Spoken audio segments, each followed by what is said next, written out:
নমস্কাৰ।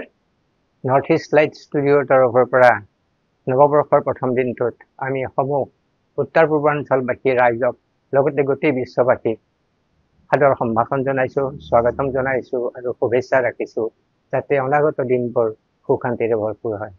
এইখিনিতে ক'বলগীয়া যে আমি ইজনে সিজনক যেতিয়া হেপী নিউ ইয়াৰ কওঁ, তো হেপী নিউ ইয়াৰ মুখেৰে শব্দ কোৱাৰ লগে লগে আমি ভিতৰৰ অন্তৰ্জগতত বিচাৰি চোৱা উচিত, বাস্তৱিকতে আমি হেপী হয়নে? আমাৰ ভিতৰত হেপিনেছ আছেনে? যদি আমাৰ ভিতৰতে হেপিনেছ নাই, তেতিয়াহ'লে আমি কাৰোবাক হেপী বাৰ্থডে উইচ কৰিলেই যে বা হেপী নিউ ইয়াৰ উইচ কৰিলেই যে হেপিনেছ আহিব, ই সম্ভৱপৰ নহ'ব। তো প্ৰথমতে আমি আমাৰ ভিতৰত হেপিনেছ ইনকালকেট কৰিব লাগিব, হেপিনেছ আমি ধাৰণ কৰিব লাগিব। কিন্তু হেপিনেছ আমি পাম ক'ত? তো হেপিনেছৰ চ'ৰ্চ হৈছে স্বয়ং পৰমাত্মা।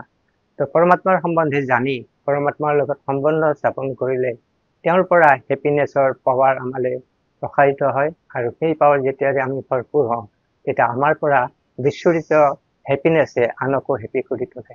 তো মই সমূহ দৰ্শক শ্ৰোতাক নিবেদন জনাইছোঁ, এই নতুন বছৰ 2025-ৰ এই নতুন বছৰটো যাতে প্ৰত্যেকেই হেপিনেছেৰে ভৰপূৰ হওক আৰু হেপিনেছ চাৰিওফালে বিয়পাওক, যাতে গোটেই সমগ্ৰ বিশ্বই হেপিনেছ হৈ পৰে, হেপী ৱৰ্ল্ড হৈ পৰে। তাৰ বাবে আমি জনা প্ৰয়োজন যে পৰমাত্মাৰ লগত সম্বন্ধ কেনেকৈ স্থাপন কৰিম, ইয়াৰ বিষয়ে কেনেকৈ জানিম।